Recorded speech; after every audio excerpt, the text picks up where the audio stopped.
हिंदू मुस्लिम करके कितना कब तक जीतोगे यार? मोदी जी ने तो कल ही कहा हम हिंदू मुस्लिम नहीं करते। We believe in Ram, we believe in Ram, but we are not that type of person to who use to Ram for us. ठीक, राम दर्शन है, सही कह रहे हैं, समझ गए। राम का यूज वो क्यों करते हैं? अपने फायदे के लिए करते हैं, हम तो नहीं करते हैं। हाँ, हम कहते हैं राम है, ठीक है, बहुत अच्छा है, बहुत अच्छा। यहाँ मंदिर है, कोई जाता है क्या? यहाँ मस्जिद है, कोई पढ़ता है क्या? मैं मुस्लिम नहीं हूँ, लेकिन मुझे कलमा आता है, अव्वल कलमा तैयब तैयबानी पाक ला इलाहा इल्लल्लाह मोहम्मद रसूलुल्लाह। क्या गलत बात है बताइए? क्या दिक्कत है बताइए?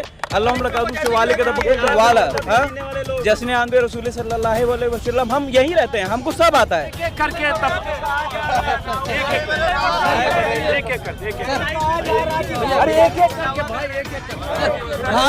भाजपा सरकार रोजगार के मामले में पूरी तरह से फेल है और भ्रष्ट है। जो भी भर्तियां अभी तक हुई हैं, सभी भर्तियों में भ्रष्टाचार हुआ है, पेपर लीक हुआ। क्या दिक्कत है बताइए? हम मुस्लिम नहीं है, हम अपना आधार कार्ड के तो आपको दिखा दें। हाँ, ये राखी मेरी पहचान है। हाँ, रोजगार, हमको रोजगार चाहिए भैया। हाँ, ये देखिए हमारा सब लिखा है, हम यहीं रहते हैं। हाँ, ये हमारे भैया हैं, खड़े हैं। हाँ, बताइए, धर्म की लड़ाई रायबरेली में नहीं चल पाएगी, समझ गए? रायबरेली में नहीं चलेगी।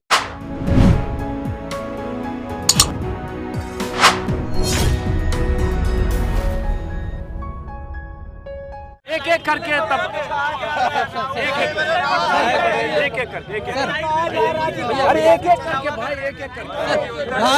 भाजपा सरकार रोजगार के मामले में पूरी तरह से फेल है और भ्रष्ट है। जो भी भर्तियां अभी तक हुई हैं, सभी भर्तियों में भ्रष्टाचार हुआ है, पेपर लीक हुआ है। अभी तक एक शिक्षक भर्ती आई है 69,000 शिक्षक भर्ती 2018 में 5 साल होने वाला है। आज तक अभी कोर्ट में पड़ी है, अभी तक साल बनाए हुए 6800 लिस्ट निकाली योगी जी ने, गलती मानते हुए कि हमसे गलती, हमने चोरी की है। उसके बाद भी 640 दिन लड़के हम लोग वहाँ मरते रहे, लेकिन नियुक्ति नहीं दिया, हम लोगों के साथ न्याय नहीं हुआ। और ये रोजगार का दावा करते हैं। लेखपाल में बच्चों को जिला अलॉट हो गया था, वो जिला अलॉट होने के बाद उनको घर भेज दिया गया। अभी नीट का पेपर हुआ, नीट का पेपर लीक हो गया। कोई भी ऐसी भर्ती बता दी जिसमें घोटाले ना हुए, कोई भी ऐसी भर्ती जो कोर्ट में ना हो। आज तक कोई भी ऐसी भर्ती हो, शिक्षक भर्ती बता दी जो कोर्ट में ना हो। कभी घोटाले के नाम पे, कभी पेपर लीक के नाम पे, कभी उत्तर कुंजी के नाम पे। हमेशा नहीं कर पाएंगे। थोड़ा स्पेस आप लोग से हाथ जोड़ता हूँ, जगह बनाइए तब बात कर पाएंगे। हाँ जी, हम हमेशा ठेला लेके गया, उनको 5 बोतल के पैसे देना याद कर। पहले तो हम लोग तैयारी करते हैं, कोचिंगों में पैसे देते हैं, उसके बाद पेपर इस उम्मीद से देते हैं कि हमारी नौकरी लगी। पेपर देते हैं, पेपर कभी लीक हो जाता है। बाय द वे लीक नहीं भी हुआ तो उसके बाद रिजल्ट आता है तो उसमें घोटाला हो जाता है, फिर कोर्ट में चलती है 5-5 साल। मैं बता रहा हूँ, मैं 69,000 शिक्षक भर्ती का अभ्यर्थी हूँ। आरक्षण घोटाला कर दिया इन्होंने बड़े पैमाने पर, और उस गलती को मानते हुए भी हम लोगों को नियुक्ति नहीं दिया। सिर्फ इसलिए कहते हैं कि हम हिंदू मुस्लिम नहीं करते। ये तो हिंदू मुस्लिम जाने दीजिए, तो यह जातियों में बांट के रख दिए हैं। ये सिर्फ इसलिए हम लोगों को नियुक्ति नहीं मिली क्योंकि हम लोग पिछड़े दलित समाज से, इसलिए हमको नियुक्ति नहीं मिली। 640 से हम लोग वहाँ, अमित मौर्य नाम है मेरा। मैं शिक्षक भर्ती 69,000 शिक्षक भर्ती का अभ्यर्थी हूँ। मेरा नाम आने के बाद भी आज तक नियुक्ति नहीं हुई इस योगी सरकार में। और दूसरे पे ब्लेम लगाते हैं कि आरक्षण खा लेंगे, इनका आरक्षण, पिछड़े दलित समाज का आरक्षण सिर्फ भाजपा में सुरक्षित है। और खुद आरक्षण घोटाला किए बैठे हैं, इतना बड़ा आरक्षण घोटाला जिसको मान भी लिए राष्ट्रीय पिछड़ा वर्ग, जिसको मोदी जी ने कहा कि हम इसको संवैधानिक दर्जा दिए। उसी राष्ट्रीय पिछड़ा वर्ग आयोग में हम लोग गए हैं शिकायत लेके। 1 साल तक लगातार सुनवाई हुई वहाँ, और राष्ट्रीय पिछड़ा वर्ग आयोग ने अपनी रिपोर्ट में बताया कि इन्होंने घोटाला किया। उस रिपोर्ट को लागू करवाने के लिए हम लोग शिक्षा विभाग में गए, शिक्षा मंत्री के पास गए। उन्होंने कहा कि ऐसी रिपोर्ट हमारे पास रोज आती, इसको हम कचड़े में डाल देते हैं। किसने कहा?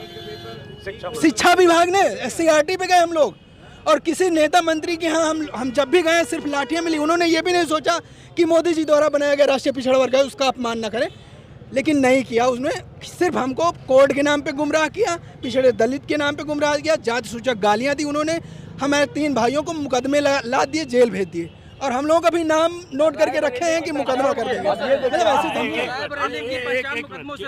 एक मिनट, आप यहीं के रहने वाले? जी, मैं यहीं का। ये एक युवा है, अभ्यर्थी है, और शिक्षक उस 69 भोजन वाले के वो आपको आरक्षण घोटाला का आरोप, और वो धरना प्रदर्शन कितने दिन से चल रहा है? वो सर, जब पहले लिस्ट नहीं आई थी, पहले घोटाला किया, तो हम लोग 1 साल लगभग वहाँ राष्ट्रीय पिछड़ा वर्ग आयोग में राष्ट्रीय पिछड़ा वर्ग आयोग में हम लोग लगातार सुनवाई करवाएं, उसके बाद वहाँ से रिपोर्ट आने के बाद वो रिपोर्ट लागू करवाने के लिए हम लोग लगातार 1 साल आंदोलन किए। उसके बाद योगी जी गलती मान लेते हैं ऑन रिकॉर्ड ट्विटर पे और प्रेस कॉन्फ्रेंस करते हैं तत्कालीन शिक्षा मंत्री। उसके बाद भी दोबारा जब लिस्ट निकाल देते हैं 6,800 लिस्ट निकालने के बाद चुनाव आचार संहिता लग जाती है, दोबारा मुख्यमंत्री बनते हैं। उसके बाद से हम लोग 640 दिन लखनऊ में हम लोग लगातार धरना देते हैं। जैसा आप एक बार गए भी थे हम लोग धरना कवर करने, 2 साल से ज्यादा वक्त से कहीं से अगर मैं झूठ बोल रहा हूँ तो कोई भी आगे युवा का गुस्सा है। वो एक मिनट के वो तस्वीरें हमने कई बार देखी है शिक्षक भर्ती घोटाले की, एक युवा की जो समस्या है बेरोजगारी सबसे बड़ी समस्या। लेकिन क्या ये चुनाव में बेरोजगारी इतना बड़ा मुद्दा है? बहुत बड़ा मुद्दा है। पहली बात तो हम 6,800 हैं, हम इनको एक बार हम खुद हमारे खुद 6800 साथी खुद इनको वोट नहीं देंगे, उनका परिवार नहीं वोट देगा। जाहिर सी बात है रोजगार बहुत बड़ा मुद्दा है। क्यों हम लोग पढ़ाई करते हैं? इसीलिए पढ़ते हैं। थोड़ा पीछे रहिए ना, आप समझ नहीं लो तो आप आपसे भी बात करें। हम एक बीएड होल्डर हैं, हमने अभी रिसेंट में बीएड डिग्री कंप्लीट की है और यहाँ यूपी में 2018 के बाद कोई शिक्षक भर्ती नहीं आती है। बिहार हम जाते हैं प्राइमरी का एग्जाम देने, 67 नंबर मेरिट जाती है, हमारा 106 नंबर आता है। फिर सुप्रीम कोर्ट से फैसला आता है कि सुप्रीम कोर्ट फैसला करती है कि प्राइमरी से बीएड वाले बाहर। अब हमारी क्या गलती है? आप पहले रूल रेगुलेशन बना ले तब बीएड कराएं। पहले तो आपने बीएड करा लिया, अब हम मेरिट में हैं, फिर भी डीमेरिट हो गए। उसके बाद फिर हम टीजीटी देने आ जाते हैं बिहार, फिर पेपर लीक हो जाता है। हमारी गलती है क्या? क्या नाम है आपका? शिवा सोनकर। मेरी गलती है क्या? हाँ, रायबरेली, इनबॉर्न रायबरेली। तो हमारी क्या गलती है? हम पढ़ाई लिखाई छोड़ दें, बीएड करना छोड़ दें, बीएड जो किए हैं फालतू का 1.5-2 लाख रुपए छोड़ दें। हम इनसे ये पूछना चाहते हैं कि जब नीट सामने कोचिंग चल रहा है, 1.5-2 लाख रुपए फीस देते हैं, एक पेपर कराएं, नीट का पहली बार पेपर लीक हुआ है, कोई गवर्नमेंट है इस पर? कौन रिस्पॉन्सिबल होगा इस पर? हाँ, वैकेंसी आप निकालते पेपर लीक कराते हैं, यूपीपी निकालते लीक कराते हैं। सीटेड जो कि qualifying nature, only qualifying nature paper ठीक नहीं हुआ, लीक हाँ? होता है, वो कहते हैं तो इसके पीछे कौन करेगा? कौन? सुनिए, एक मिनट रुकिए ना, एक मिनट रुकिए। अभी कितने सालों से ये शिक्षा विभाग इनका बनता जा रहा है। कितनी वैकेंसियाँ निकाली इन्होंने? हम यूपी में बात करते कितनी शिक्षक की भर्ती आई हैं, जो टीजीटी के लिए, जो प्रवक्ता के लिए उनको आप प्रमोशन नहीं दे पा रहे हैं, तो क्या करेंगे बताइए? अब बीटीसी खत्म हो रहा था, आपने क्या किया? बीएड को बाहर कर दिया, बीटीसी सब कर ले रहे हैं। आप बीएड बीटीसी को उसी तरह लड़ा रहे हैं जैसे हिंदू मुस्लिम को लड़ा रहे थे। अब हम कहते हैं राम मंदिर बनाइए, बहुत अच्छा, बाबरी मस्जिद बनाइए, बहुत अच्छा, सो गुड, है ना। और जब भी बात होती है तो कंपैरिजन करते हैं पाकिस्तान से। हमारे इंग्लिश में एक रूल है, कंपैरिजन बिटवीन 2 इक्वल थिंग्स। अब हम अपाची लेके थार से कंपैरिजन करेंगे, कोई फर्क पड़ेगा क्या? अगर स्विट्जरलैंड की सड़कों को हम भारत की सड़कों से या हमारे यूपी की सड़कों से मैच करेंगे तो क्या दिक्कत है? हमको तो दिक्कत होगा ना। तो हम ये कहते हैं कंपैरिजन वहाँ करिए जहाँ बराबर हो। ये तो गलत बात है ना। आप हिंदू मुस्लिम करके कितना कब तक जीतोगे यार? मोदी जी ने तो कल ही कहा हम हिंदू मुस्लिम नहीं करते। We believe in Ram, but we are not that type of person to who used to Ram for us। ठीक, राम दर्शन है, सही कह रहे हैं वो, समझ गए। राम का यूज वो क्यों करते हैं? अपने फायदे के लिए करते हैं, हम तो नहीं करते हैं। हाँ, हम कहते हैं राम है, ठीक है, बहुत अच्छा है, बहुत अच्छा। यहाँ मंदिर है, कोई जाता है क्या? यहाँ मस्जिद है, कोई पढ़ता है क्या? मैं मुस्लिम नहीं हूँ लेकिन मुझे कलमा आता है, अव्वल कलमा तैयब पाक ला इलाहा इल्लल्लाह मोहम्मद रसूलुल्लाह। क्या गलत बात है बताइए? क्या दिक्कत है बताइए? जश्न आंदे रसूल सल्लल्लाहु अलैहि वसल्लम, हम यहीं रहते हैं, हमको सब आता है, हमको क्या दिक्कत है बताइए? हम मुस्लिम नहीं हैं, हम अपना आधार कार्ड के ये तो आपको दिखा दें। हाँ, ये राखी मेरी पहचान है। हाँ, रोजगार, हमको रोजगार चाहिए भैया।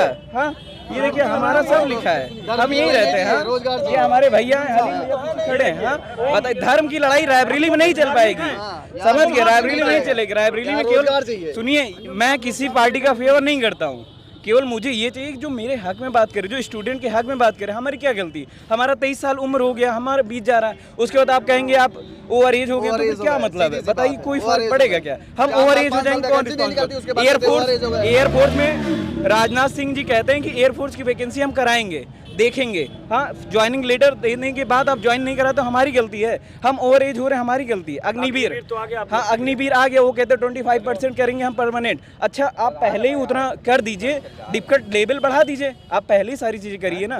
क्यों 25% को आप बाहर कर रहे हैं? क्यों 75% को आप बाहर कर रहे हैं? पहले ही कर दीजिए ना। सेना में आप पेंशन नहीं देते हैं, सुनिए भैया, सेना में आप पेंशन बाहर कर दिए। अरे यार, एक भी दिन का कोई विधायक या कोई भी नेता बनता है ना तो जिंदगी भर पेंशन लेता है। हाँ, वो कौन सी निधि से देते हैं बताइए? वो कौन सी निधि से देते हैं? हमारी गलती है।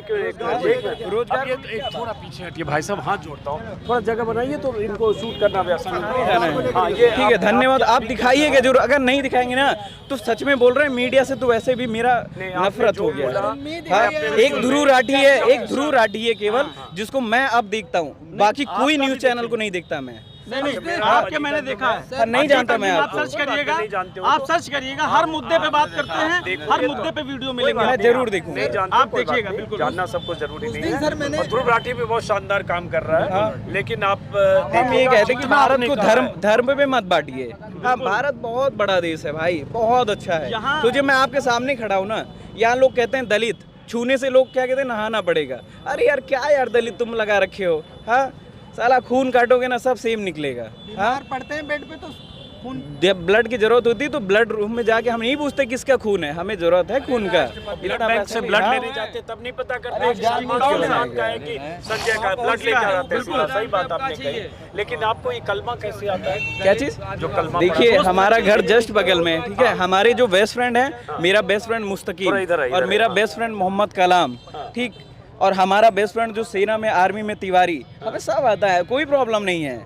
याद थोड़ी ना करना हो तो सब चीजें सुनते सुनते आप इतना ज्यादा वो हो जाता है, आप सुन के याद कर लेंगे। एक बार जाते जाते फिर से नाम बताओ। शिवा सोनकर मेरा नाम है। Thank you so much. और बीएड वाले छात्रों के लिए प्लीज बात करें कि बीएड वालों के साथ अन्याय ही मत करें, ठीक है। बीएड वालों के साथ नाश ना करें। हाँ बोलिए। रोजगार को लेकर के, ये रोजगारी में इस माहौल में सरकार कहती है इस यानी गरीबों की रोजी में भी उनको काला धन नजर आता है। गरीबों की रोजी में उनको काला धन नजर आता है। यहाँ पर भी एक शायर ने कह दिया है कि दिल का दामन भीगा भीगा, दिल का दामन भीगा भीगा, आँख के आंसू सूखे हैं। लोग कहते हैं आज तू मालिक काम दिला दे, कल से बच्चे भूखे हैं। लोग कहते हैं आज तू मालिक काम दिला दे, कल से बच्चे भूखे। लेकिन रोजगारी में काला धन कैसे नजर आया? रोजगारी में काला धन कैसे नजर आया? कहते हैं कि गमों के आने जाने का कोई सीजन नहीं होता, गमों के आने जाने का कोई सीजन नहीं होता, लेकिन बरसती है ये आंखें तब भी जब सावन नहीं होता। और पसीने की महक आती है जिन नोटों के बंडल से, हमें छुपाकर भी वो रखे हो तो काला धन नहीं होता, छुपाकर भी वो रखा हो तो काला धन नहीं होता। तो यहाँ लोगों को आज दिख रहा है कि मालूम है गरीबी में भी काला धन नज़र आ रहा है कि नहीं रोज़गार ठीक चल रहा है, लेकिन बेरोज़गारी इतनी ज़्यादा है कि लोग ये समझ लीजिए कि जो दुकान कारोबार बिजनेस अच्छा करते थे वो लोगों से मदद मांगने के लिए मजबूर हो गए। आप समझ सकते हैं उनके सर पे जुल्म सितम का पहाड़ तो तोड़ा जा रहा है, उसके साथ साथ गरीबी सर चढ़ के बोल रही है हमारे और आपसे, ये समझ लीजिए कि मदद मांग रहे हैं।